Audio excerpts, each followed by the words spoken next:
নমস্কার। সবথেকে গুরুত্বপূর্ণ আজকের একটা ভিডিও আপনাদের কাছে তুলে ধরবো। দক্ষিণ চব্বিশ পরগনার কাকদ্বীপের নামখানার নারায়ণপুর এলাকার 3 মৎস্যজীবী পরিবার দিন গুনছে তাদের যারা মৎস্য শিকার করতে গিয়েছিলেন ভিন রাজ্যে, অর্থাৎ পরিযায়ী শ্রমিক হিসাবে আমরা যেমন ধরি, তার পাশাপাশি মৎস্যজীবী হিসাবে তারা গুজরাটে মৎস্যজীবী হিসাবে 3 বছর আগে গিয়েছিলেন। আর আন্তর্জাতিক জলসীমা পাকিস্তানের বর্ডার পেরিয়ে তারা পৌঁছে যায়, অর্থাৎ পাকিস্তানের জলসীমা পেরোনোর পরেই কিন্তু তাদেরকে গ্রেপ্তার করে নেয় পাকিস্তানের প্রশাসন। আজও পহর গুনছে এই পরিবার। যেখানে পৌঁছেছি, যেখানে বিজেপির মৎস্যজীবী যারা দায়িত্বে রয়েছেন তারাও কিন্তু এখানে পৌঁছেছে এবং বিজেপির কর্মকর্তারা তারা পৌঁছেছে। তাদের সঙ্গে কথা হবে তো অবশ্যই, এবং পরিবারের সঙ্গে কথা হবে। এই দীর্ঘ 3 বছর ধরে তারা পহর গুনছে কবে তাদের পরিবারের যারা জেলে বন্দী রয়েছে ফেরত আসবে।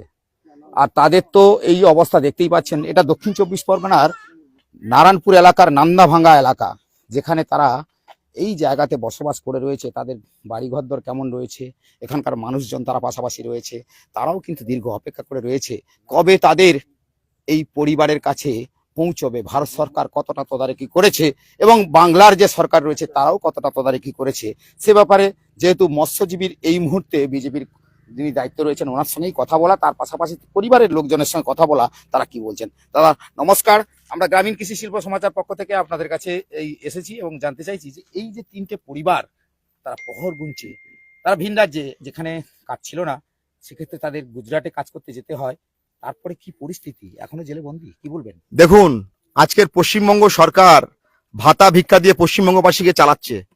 যেখানকার পশ্চিমবঙ্গের মানুষরা, এই সুন্দরবনের প্রত্যন্ত মৎস্যজীবীরা যারা আজকের কাকদ্বীপ, নামখানা, সাগর, রায়দিঘি, পাথর প্রতিমা, কুলতলি, বিভিন্ন যারা একদম কোস্টাল জোনের মানুষরা, তারা আজকের এখানে কাজ না পেয়ে এখানকার মৎস্যজীবীরা তারা কেরল চলে যাচ্ছে, তামিলনাড়ু চলে যাচ্ছে, গুজরাট চলে যাচ্ছে, মহারাষ্ট্র চলে যাচ্ছে। তার মূল কারণ হচ্ছে পশ্চিমবঙ্গে কাজ নেই, শিল্প নেই, তাই মানুষ এখান থেকে চলে যাচ্ছে, অন্য রাজ্যে পাড়ি দিচ্ছে। আজকের একটা ঘটনা দেখুন, 2023 সালে এই কাকদ্বীপের নারায়ণপুর গ্রাম পঞ্চায়েতের এখানকার মৎস্যজীবীরা গত 11/12/2023 তারিখে গুজরাটের কোন একটা মৎস্যবন্দর থেকে ফিশিং করতে যায় এবং পাকিস্তানের কোস্টগার্ড তাদেরকে অ্যারেস্ট করে। এখানকার মমতার সরকার ব্যর্থ, এখানকার ডিএমএসপি সব ব্যর্থ হয়ে গেছে তাদেরকে ছাড়িয়ে আনার জন্য। তারা কেউ এই পরিবারগুলো খোঁজ নেয়নি, একদম গরিব নিডি পরিবারগুলো পুরো ধ্বংসের মুখে। সেজন্য আজকে আমরা ভারতীয় জনতা পার্টির পক্ষ থেকে, আমি পলাশ রানা, ভারতীয় জনতা পার্টির ফিশারম্যান ছিল স্টেট কনভেনার, আমার যখন কালকে রাত্রি 11টার সময় আমার কাছে খবর গিয়েছে, আমি সঙ্গে সঙ্গে এই বাড়িতে আমি অনুপদার মারফত এবং আমাদের অরুণদা আছে, অরুণদার মারফত আমি খবর নিয়ে জানলাম যে নারায়ণপুরের কোনখানে অ্যাকচুয়ালি বাড়ি আর কি অসুবিধা। তাই 24 ঘন্টা হয়নি, 10 ঘন্টার মধ্যে ওনাদের বাড়িতে পৌঁছেছি, যাতে ওনাদেরকে পাকিস্তানকে জীবিত অবস্থা রেস্কিউ করে ভারতবর্ষে আনা যায় ভারত সরকারের আইনের মাধ্যমে। সেই ব্যবস্থা আমরা করবো এবং আমরা প্রতিজ্ঞাবদ্ধ। আপনার নাম? পলাশ রানা, ভারতীয় জনতা পার্টি ফিশারম্যান স্টেট কনভেনার। আপনি শুনতে পাচ্ছেন, যারা দর্শক তারা শুনতে পাচ্ছেন, বুঝতে পাচ্ছেন, এই মৎস্যজীবী অসহায় পরিবারের পাশে দাঁড়িয়েছেন যিনি, তিনি কিন্তু বিজেপি অর্থাৎ ভারতীয় জনতা পার্টির মৎস্যর যে দায়িত্বে রয়েছেন এই মথুরাপুর এলাকায়, সেক্ষেত্রে সারা পশ্চিমবঙ্গের। তো সেক্ষেত্রে আমি আপনাদের বলবো, এই পরিবারগুলো যারা দিন এবং পহর গুনছে কখন তাদের যে জেলে বন্দী রয়েছে তারা সশরীরে জীবিত অবস্থায় এই জায়গায় পৌঁছতে পারবে। তো তাদের পরিবারের লোকজন বসে আছে, একটু কথা বলি। আপনাদের এদিকে তাকান, মাসিমা তাকান। আপনার ছেলে, আপনার ছেলে? হ্যাঁ, দিলীপ বাগ। কি নাম? দিলীপ বাগ। কতদিন আগে পৌঁছেছিল, মানে কাজ করতে গেছিল গুজরাটে?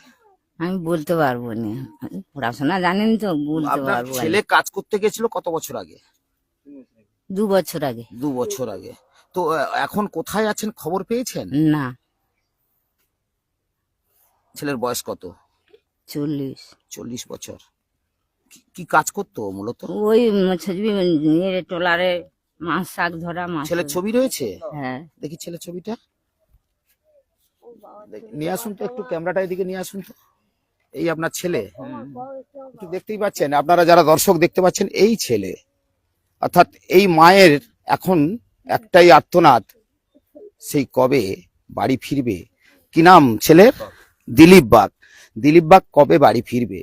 দর্শক যারা দেখছেন, দর্শকরা দেখছেন, আমি অনেকে বুঝতে পারছি আপনাদের এইরকম একটা সিচুয়েশন, অর্থাৎ এইরকম একটা পরিস্থিতিতে আপনারা কি করতেন। হতভাগা মা সেই করুণ দৃষ্টে তাকিয়ে রয়েছে, কবে ফেরত হবে তার সন্তান। তো এই যে মায়ের চোখের জল, এটা কিন্তু আমার আপনার কথা নয়, আপনারা সরাসরি যেহেতু দেখছেন বুঝতেই পারছেন। সে মা জানে না কবে তার সন্তান ফেরত আসবে, কিন্তু কবে গেছে সেটাও জানে না। অর্থাৎ গ্রামের মহিলা বা গ্রামের মানুষজন কতটা সহজ সরল হয় সেটা কিন্তু দেখেই বুঝতে পারছেন। চলুন মা, কি নাম আপনার? রেণুকা বাগ। রেণুকা বাগ। আপনার?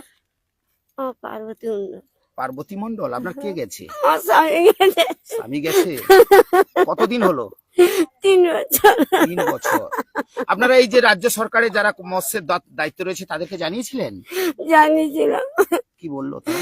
তারা বললো আমরা চেষ্টা করবো, চেষ্টা করবো চেষ্টা বলেছে। করবো বলেছে, আমরা গেছি। তো এই রাজ্যে কাজ তো ছিল, এখানেও তো মৎস্যজীবীরা গভীর সমুদ্রে বঙ্গোপসাগরে মাছ ধরতে যায়, কেন হঠাৎ করে গুজরাট চলে গেল কেন?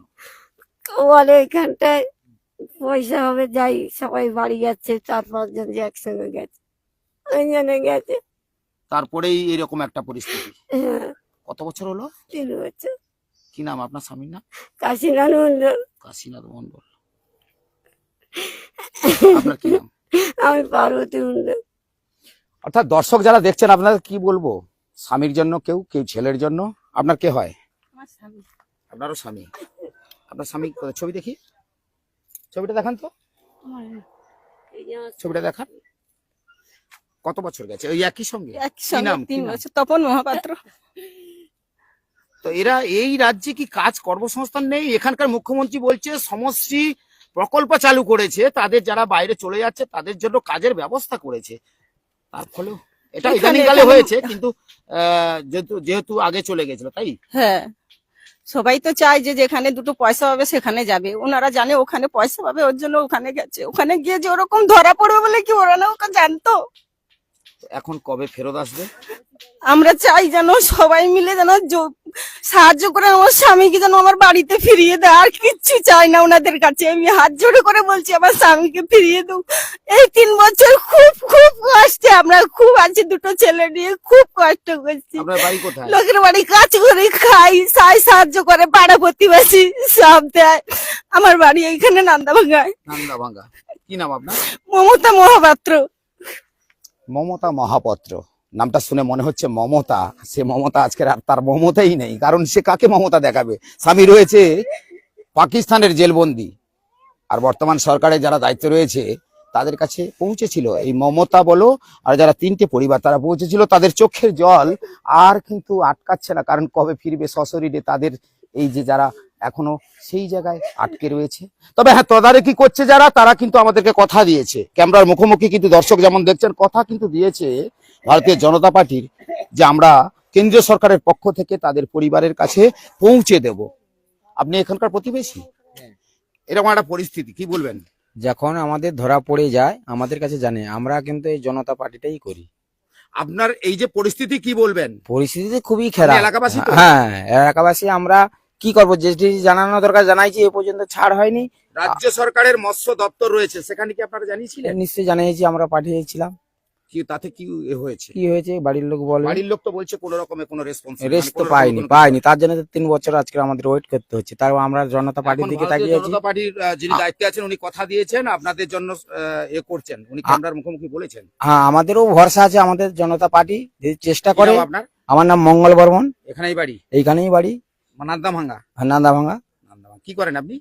আমি চাষবাসের কাজ করি। এখানকার বেশিরভাগই মানুষ দেখবেন, বেশিরভাগ পরিযায়ী শ্রমিক থেকে যারা কৃষক এবং মৎস্যজীবী পরিবার, তাদের কিন্তু উপার্জনের একটাই পথ, মাছ ধরা, শ্রমিকের যেমন কাজকর্ম করা, তার পাশাপাশি এরা কৃষকের কাজ করা। কিন্তু এক্ষেত্রে তাদের যখন একটা প্রতিবন্ধকতা এসে যায় না, যখন এই জায়গাতে কর্মের সংস্থান না মেলাতে তারা ভিন রাজ্যে যখন চলে গেছিল, সেখান থেকে তাদের যখন এই পরিস্থিতি হয়, রাজ্য সরকারের দ্বারস্থ হয়েছিল, কিন্তু সেখানে তারা কোনো ফল পায়নি। আবার কেন্দ্রীয় সরকারের প্রতিনিধিরা কিন্তু এই মুহূর্তে এই জায়গায় পৌঁছেছে। সেক্ষেত্রে যদি সশরীরে পৌঁছয়, এই পরিবারের কতটা আনন্দ হবে একবার জিজ্ঞাসা করে নি। যদি চলে আসেন কি বলবেন? খুব আনন্দ। ওদের কাছে কাকে হাত ধন্যবাদ জোড়ে জানাবেন? আপনাদেরকে আজকে যারা ধন্যবাদ এসছেন, জানাবো, ওনাদেরকে আমি ধন্যবাদ জানাবো। ওনাদেরকে হাত জোড়ে করছি, ওনারা যেন আমার স্বামীকে আমাদের সরকারি ভাবে নিয়ে এসে দেয়। সরকারি ভাবে যা পদ্ধতি আছে, আইনগত যা বাধ্যবাধকতা আছে, সেগুলোকে কাটিয়ে কোন রকমে পৌঁছে দেবে, সেই রকম কথা কিন্তু দিয়েছেন। ঠিক আছে, ওনারা নিয়ে এসে দিন। আমরা তো চাই, ওনাদের কাছে হাত জোড়ে করে বলছি ওনারা যেন নিয়ে এসে দেয় আমাদের লোকগুলো। ওনারা তো আপনার বাড়ি পর্যন্ত পৌঁছেছেন। জানতো না, বললেন যে না আমরা আগে গেছিলাম তো, গিয়ে সব ডকুমেন্ট জমা দিয়ে এসেছি ওখানে মানে অব্দি। কাদের কাছে গেছিলেন? শুভেন্দু অধিকারী বাড়ি অব্দি গিয়ে আমরা ডকুমেন্ট সব জমা দিয়ে এসেছি, তবু কিছু বলেনি। এখানে তৃণমূল পার্টিকেও জমা দিয়েছি, সবাই বলেছে আমাদেরকে দেরি হবে। দেরি হবে বলেছে, দীর্ঘ প্রসেস চলছে। হ্যাঁ তো বুঝতেই পারছেন যে দীর্ঘ প্রসেস চলছে, অর্থাৎ তাদের কাছে যে 3টে বছর শুধু নয়, ধরে নিতে হবে 30 বছরের মতন একটা পরিস্থিতি তাদের কাছে দাঁড়িয়েছে। এখানকার যারা স্থানীয় প্রতিনিধি রয়েছে, স্থানীয় মানুষজন রয়েছে, কি নাম আপনার? ঝন্টু বর্মন। আপনার এইরকম একটা এলাকায় পরিস্থিতি রয়েছে, বর্তমান সরকারের যারা দায়িত্ব রয়েছে তাদের কাছে কি আপনারা একবার গিয়েছিলেন, বলেছিলেন? হ্যাঁ বলেছি, এখানকার যারা মৎস্যজীবী দায়িত্বে আছে তাদেরকে বারবার বলেছি। তাতে করে কি হয়েছে? এখন সরকারি ভাবে কি হচ্ছে সেটা তো আমরা অন্ধকারে আছি। আপনি জানিয়েছেন, খোঁজ হ্যাঁ নিয়েছেন? খোঁজ নিয়েছি, তাতে করে কি হলো? কোনো রেজাল্ট হয়নি। আজকে তো ভারতীয় জনতা পার্টির পক্ষ থেকে তারা এসে কথা দিচ্ছেন এবং তারা বলছেন যে এতদিনের দীর্ঘ প্রসেসকে আমরা আইনিগত ভাবে যাতে নিয়ে আসা যায় সেই চিন্তা ভাবনা করছে বলছেন। আজও আমরা এলাকাবাসী যারা আমরা এখানে উপস্থিত আছি, আমরা যারা দায়িত্বে আছেন বা দায়িত্ব নিয়ে এসছেন, তাদের প্রতি আমাদের ভরসা আছে। যদি আগামী দিনে আপনারা পৌঁছে দিতে পারেন, এর বৃহত্তর প্রচার আপনাদের কাছে পৌঁছে দেবো, আপত্তি নেই। এটা কি ভোটের স্বার্থে বলছেন? না না না না না, কেন ভোটের সাথে বলবো? যারা আজকে যারা স্বামী হারা, ছেলে হারা, তাদের কাছে এরকম একটা দিন যারা দায়িত্ব নিয়ে করবে তাদের তো নিশ্চয়ই স্বাগত জানাতে হবে, তাদের প্রতি তো আমাদের ভরসা রাখতে হবে, আস্থা রাখতে হবে। কি নাম আপনার? আমার নাম ঝন্টু বর্মন। তো বুঝতেই পাচ্ছেন এলাকার প্রতিবেশী যারা রয়েছে তারা কিন্তু একটা কথা দিয়েছে যে আগামী দিনে এটা কোনো ভোট প্রচার নয়, কারণ অসহায় মানুষগুলো যদি তাদের পরিবারকে ফিরে পায়, অর্থাৎ ফিরিয়ে যদি পায়, এর থেকে আনন্দ আর মনে হয় কোনো কিছু নেই। তবে এখানে অনেক মহিলারা রয়েছে, অনেক মানুষজন রয়েছে, তাদের সঙ্গে তো অবশ্যই আপনার বাড়ি কোথায়? এখানে বাড়ি। হ্যাঁ এই খবরটা পেয়েছেন? হ্যাঁ খবরটা কেমন লাগলো যে এই যে এখনো পর্যন্ত ফেরত আসছে না? মায়েরা কাঁদছে, মাসি কাঁদছে, সবাই তো কাঁদছে। আপনি মাসি? হ্যাঁ তো ছেলে ফেরত আসে না তো এখনো? পাকিস্তানের, এ তো বাংলাদেশের বর্ডার নয়, পাকিস্তানের বর্ডারে আটকে রয়েছে। কি হবে? কি হবে তুমি বলো, আমি কি জানি বলবো? বাবু, আমার কেউ নেই, আমি একা। একা? হ্যাঁ, আমার স্বামীটা আমি কেউ নেই। আর ছেলে তো বন্দি ওখানে, না কাশীনাথ তো বন্দি হয়ে আছে। সে আমার পুত্রা। পুত্রা হয়? হ্যাঁ আমার পুত্রা। আচ্ছা, আমি একা, আমার বাবা। কি নাম আপনার? নিহারি মন্ডল। নিহারি মণ্ডল। তো এই জায়গাতে দাঁড়িয়ে এই মুহূর্তে বাড়িটা একটা দেখাই, এই হচ্ছে এই বাড়ি কার বাড়ি? কাশীনাথের বাড়ি। একটু কাশীনাথের বাড়ি দেখাও। এই কাশীনাথের পরিবার, তাদের কাশীনাথের অবস্থা দেখেছেন তো? এটা মনে হয় আমার যে এইভাবে তারা বসবাস করে। বর্তমান যা পরিস্থিতি বুঝতেই পাচ্ছেন যে একবেলা জোটে একবেলা জোটে না। আবার তাদের পরিবারের যারা ছিলেন তাদের সঙ্গে তো কথা হলো, আপনারা সবই বুঝতে পারলেন। দর্শক যারা দেখছেন আপনারা একটু বেশি করে কমেন্ট শেয়ার করে জানান তো, বর্তমান সরকার এবং কেন্দ্রীয় সরকারের কাছে যদি এই ভিডিওটা পৌঁছয়, আপাতত তারা সেখান থেকে পৌঁছতে পারবে। আমি এখানকার এলাকার যিনি জনপ্রতিনিধি ওনার সঙ্গে আরেকটু কথা বলে নিই। আজকের যে এইরকম একটা পরিস্থিতি, আপনি তো এলাকার প্রতিনিধি, আজকে মৎস্যজীবী দায়িত্বে যিনি ভারতীয় জনতা পার্টি, তিনি যেমন কথা দিয়েছেন, আপনি কি বলবেন? দাদা যখন কথা দিয়েছে কথা রাখবেন 100%। এটা আমাদের দায়িত্ব এবং কর্তব্যের মধ্যে পড়ে। আপনি ভারতীয় নাগরিক এবং হিসেবে কি বলবেন? ভারতীয় নাগরিক হিসাবে এইসব অসহায় পরিবারের পাশে আমার দাঁড়াতে পেরে আরো যদি তাদের পরিবারের হাসি ফোটাতে পারি, এটাই হচ্ছে আমার দায়িত্ব।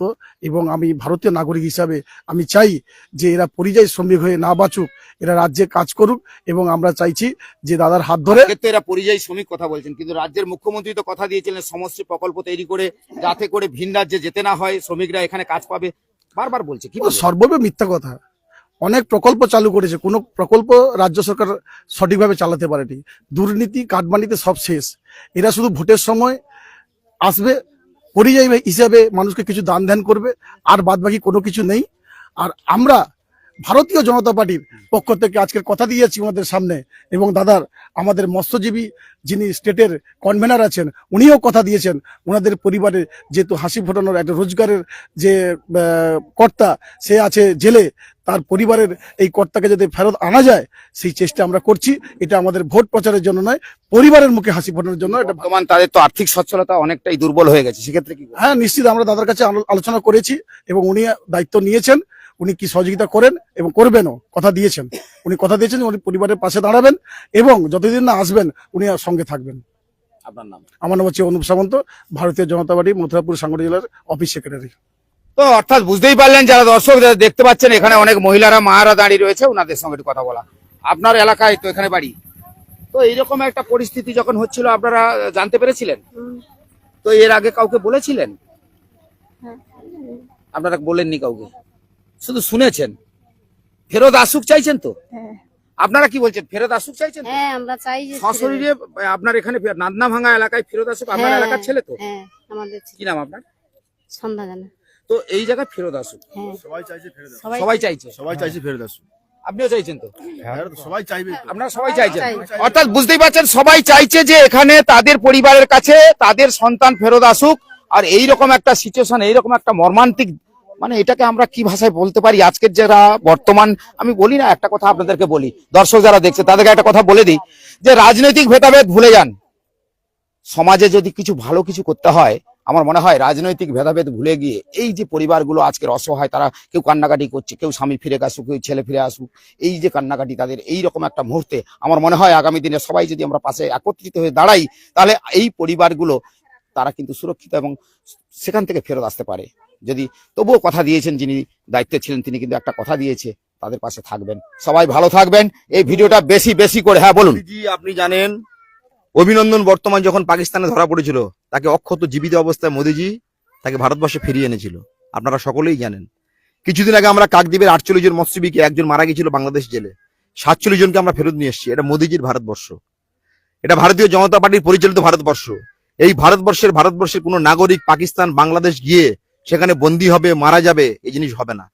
ভারতীয় জনতা পার্টি এবং ভারত সরকার তাদেরকে জীবিত অবস্থাতে ভারতবর্ষে ফিরিয়ে আনা যায়, তার ব্যবস্থা মোদিজির নেতৃত্বে আমরা এটা ব্যবস্থা করব। এই সমস্ত মৎস্যজীবীদের আমরা ফিরিয়ে আনবো।